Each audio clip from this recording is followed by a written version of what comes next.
Hi Pumas. Okay, so I want you to check your ecosystem notebook. On this page, you should have drawn and added labels to your ecosystem, and you should have labeled all the parts. If you didn't do it, you need to look at a friend's ecosystem and find the words for the labels. Pause the video and press play once you're all done coloring this in and it looks super professional and great. Okay, the life of a pond snail. If you have not already drawn your pictures showing the life of a pond snail, you need to pause the video and go find the picture. It's somewhere hidden over by where the pond snails are, and you need to draw it. Pause the video and press play when you're ready to move on. What do pond snails need to live? I'm going to use this website to figure it out. If you go there, you'll see something like this. Pond snail. Pond snails are the most common species of freshwater snail. They are considered both useful and a pest. Unlike ramshorn snails, they are less likely to consume plants in the aquarium.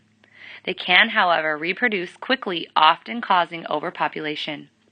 The eggs are clear, jelly-like clutches laid on glass and hardscape and can be easily removed. Pond snails are omnivores and will consume plants and food meant for other invertebrates. Any excess food should be removed from the tank as to not encourage population outbreak. They are suitable in a community tank and will do fine with other shrimp and invertebrates. Pond snails can be identified by their dark brown peppered shell.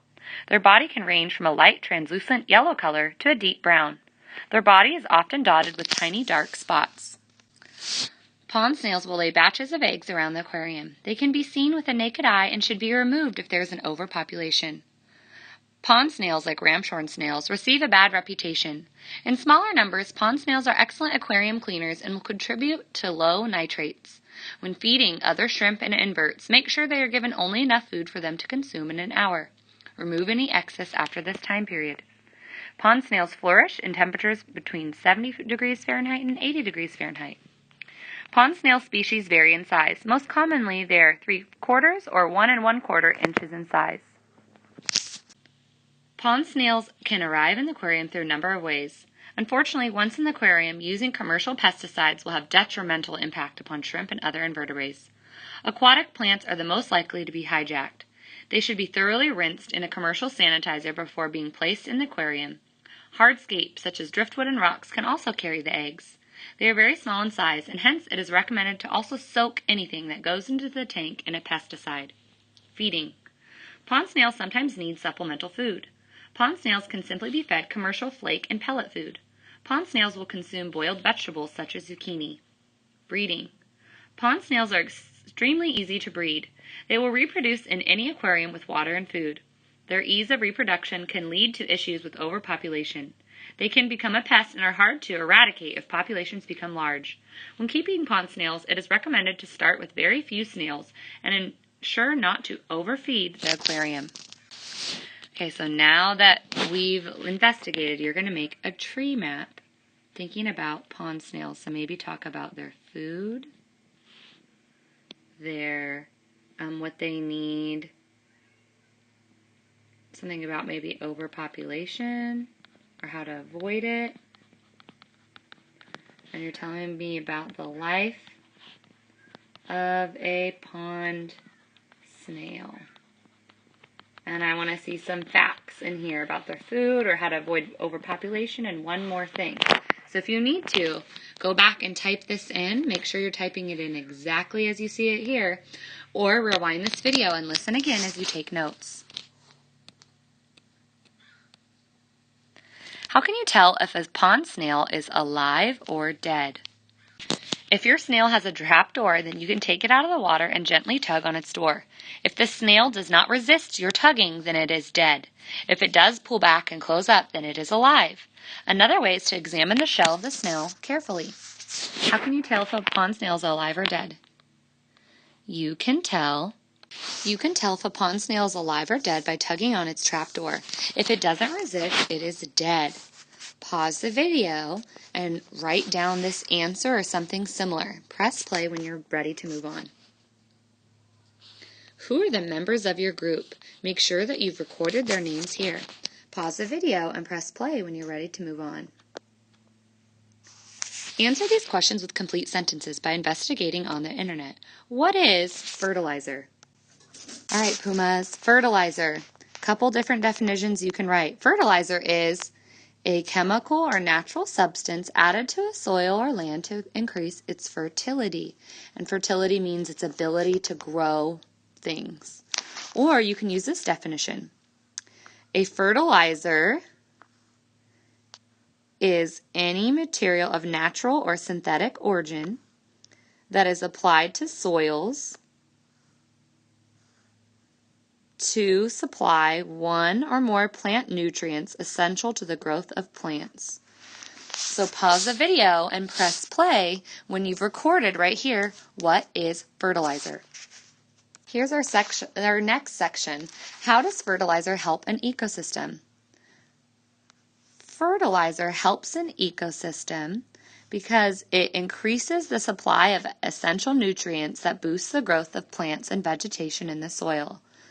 So fertilizer will increase the supply of essential nutrients that boost the growth of plants and vegetation in the soil. So I want you to pause the video and press play once you've answered right here. How does fertilizer help plants and ecosystems? So pause it now and record what I underlined in red. Okay, our next question is how do fertilizers hurt ecosystems? Fertilizers are commonly used substances that aid in the growth of many different fruits and vegetable species. Unfortunately, these substances are often toxic or create undesirable organic reactions. People often consider the harmful effects of the toxic substances on terrestrial species. However, what many people do not realize is that terrestrial fertilizers can also be very damaging to marine ecosystems. So what happens is when fertilizers reach marine ecosystems through runoff or through rivers, when it rains, the growth aids in the soil drift. These substances eventually make their way into the streams and rivers, and from there they flow into the ocean. Once they reach the ocean, the many nutrients in the fertilizer, including the high levels of nitrogen, are released into the water. Now, normally marine ecosystems do contain some of those nutrients. They help marine plants, including algae, grow. However, fertilizers have such a strong level of the nutrients, and when those are released into the water, some algae, which is what plants and certain animals eat, they explode in growth. They're growing like crazy. And because they grow like crazy, it's bad because those algae right here, as you can see, release toxins, which kills off a lot of the plants and animals. So fertilizer is bad because it is toxic. It produces too much nitrogen. So I want you to pause the video and I want you to answer this question. How does fertilizer hurt an ecosystem? Fertilizer hurts an ecosystem by releasing toxins from too much nitrogen. Pause the video and press play once you've recorded that answer in a complete sentence. Okay, the next question. Can fertilizer be organic?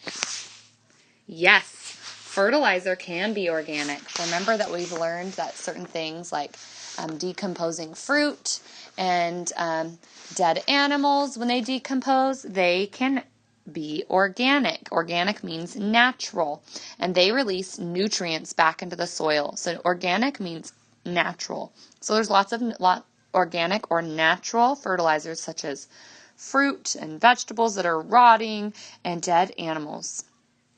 So pause the video and press play once you've answered this question. Next question, how does fertilizer work?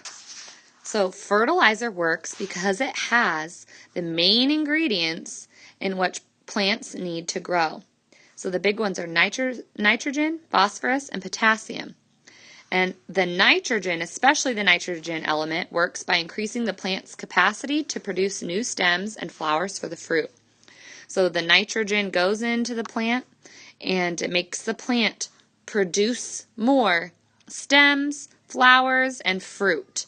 So how does fertilizer work? It puts nutrients into the plant which produce new stems, flowers, or fruit. Produces new stems, flowers, or fruit. So I want you to pause the video and press play to answer How does fertilizer work? Fertilizer works by putting in nutrients such as these, and which causes them to make new stems, flowers, or fruit. So pause the video and press play when you're ready to move on. How many days will it take for the non-fertilized plants to sprout? You should have already answered this. How many days will it take for the fertilized plants to sprout? You should have already answered this. Will the fertilizer cause the snails to die? Yes or no? You should have already answered this. Do you think the ecosystem with one snail will be successful? Yes or no? You should have already answered this. What other predictions do you have? I predict that. You should have answered this. If you have not, I need you to pause the video and make a prediction. What do you think? I predict that the plants that grow the tallest will help the snail live the longest. I predict that something. Pause the video and press play when you've answered this question. Okay, down below, what other questions do you have about fertilizers, about pond snails, about the plants, about the ecosystems? Write them all down, because then you have to pick one to do a project on. So write down as many questions as you can think of about your ponds. Don't worry about spelling, stretch it out. Pause the video and press play when you're ready to move on. Now that you've asked all those questions, I want you to pick one that you wrote on the other page and write it right here. And then I want you to research it on the internet. So for example, if you ask the question, is algae good for ponds? Then you're going to have you Google this and then take notes on, is algae good for ponds? So I've researched, look, I've typed in my question, is algae good for ponds? And I have to read, and I need to click on this to read about if algae is good for ponds. Then I'm just taking my notes about what I'm reading, maybe as I'm watching videos, and then I have to make a conclusion. So after I've read it, I figured out that, so after researching, I discovered that algae is in fact blank for ponds. It does blank, blank, blank, blank, and blank. Algae does all of these things. You need to write your findings, and then you are all done.